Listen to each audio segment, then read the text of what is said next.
UPSC தேர்வுகளில் தகுதி பெற்று இறுதிப் பட்டியலில் இடம்பெறாத திறமையான மாணவர்களின் நலனுக்காக பிரதிபா சேது என்ற டிஜிட்டல் தளம் உள்ளதாக பிரதமர் தெரிவித்தார்.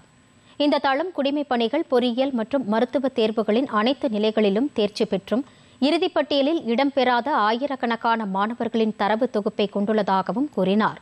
இந்த தளத்தின் மூலம் நூற்றுக்கணக்கான மனுதாரர்களுக்கு உடனடியாக வேலை கிடைத்திருக்கிறது என்ற பிரதமர், இந்த தளத்தின் மூலம் புதிய தன்னம்பிக்கையுடன் மாணவர்கள் முன்னேறி வருகிறார்கள் என்றார்.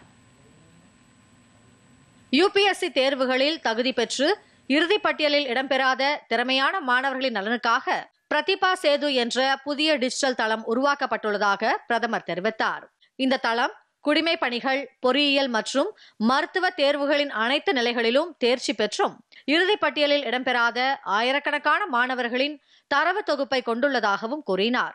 இந்த தளத்தின் மூலம் தனியார் நிறுவனங்கள் திறமையான மாணவர்களை எளிதில் கண்டறிந்து வேலைக்கு அமர்த்திக் கொள்ள முடியும் என்றும், ஏற்கனவே நூற்றுக்கணக்கானோர் இந்த தளத்தின் உதவியால் வேலைவாய்ப்பு பெற்றுள்ளதாகவும், இது இளைஞர்களுக்கு புதிய நம்பிக்கையை அளிப்பதாகவும் பிரதமர் மோடி பெருமிதம் தெரிவித்தார்.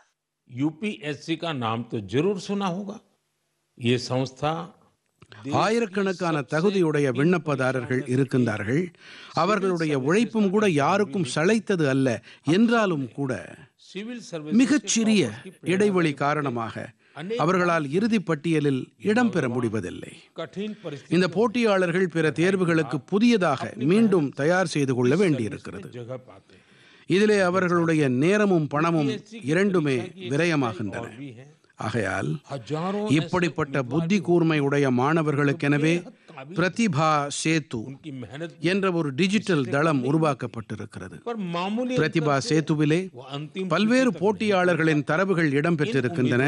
இவர்கள் யுபிஎஸ்சியின் பல்வேறு தேர்வுகளின் அனைத்து நிலைகளிலும் தேர்ச்சி பெற்றிருந்தாலும் இறுதிக்கட்ட தகுதியானோர் பட்டியலில் அவர்களுடைய பெயர் இடம்பெறவில்லை. இந்த தளத்தில் 10,000-க்கும் மேற்பட்ட புத்தி கூர்மை படைத்த இளைஞர்களின் தகவு திரட்டு இருக்கிறது.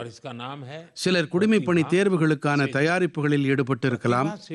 சிலர் பொறியியல் சேவைகளில் நுழைய விரும்பி இருக்கலாம்.